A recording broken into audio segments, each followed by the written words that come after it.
बिस्मिल्लाहिर्रहमानिर्रहीम। अस्सलाम वालेकुम। क्या आप जानते हैं कि चेहरे पर काफूर इस्तेमाल करने से क्या होता है? जाने काफूर के मुख्तलिफ इस्तेमाल और इनके हैरान कुन नताइज। हमने अक्सर बाथरूम और अलमारी में काफूर की गोलियां रखी हुई देखी होंगी, मगर क्या आपने कभी सोचा है कि इसके मजीद और कौन से हैरत अंगेज इस्तेमाल हैं? नहीं तो जानिए। आज की वीडियो की तरफ बढ़ने से पहले आप लोगों से रिक्वेस्ट है कि जिन लोगों ने अभी तक मेरे चैनल को सब्सक्राइब नहीं किया वो मेरे चैनल को सब्सक्राइब करें और बेल आइकन के बटन को प्रेस करें। हम आपको बताते हैं कि काफूर बाथरूम और अलमारियों में रखने के अलावा इसे चेहरे, बालों और दवाओं में भी इस्तेमाल किया जा सकता है। इसके मुख्तलिफ इस्तेमाल और फवायद दर्ज ज़ाइल हैं। दानों का इलाज। काफूर से दानों का इलाज मुमकिन है। खुले मसाम बंद करने और दानों से निजात के लिए आप टी ट्री ऑयल में काफूर इसेंशियल ऑयल में मिलाकर चेहरे पर लगा सकते हैं और साथ ही काफूर वाला लोशन भी रात को लगाकर सोने से दाने खत्म किए जा सकते हैं। बालों में इस्तेमाल।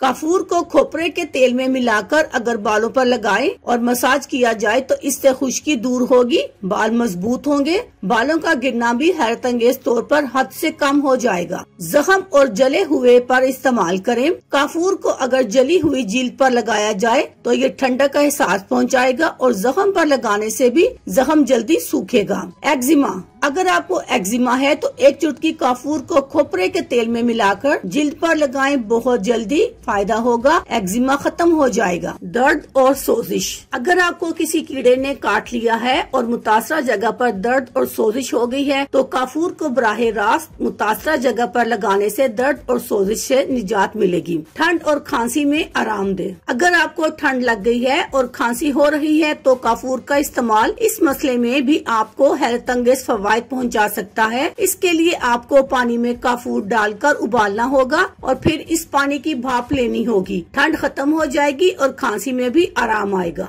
जुओं का खात्मा। अगर आपके सर में जुए हैं तो आप इनसे परेशान हैं तो पानी में काफूर डालकर या फिर खोपरे के तेल में काफूर डालकर इससे सर का मसाज करें, आपको जुओं से मुकम्मल निजात मिल जाएगी। अल्लाह हाफिज। शुक्रिया।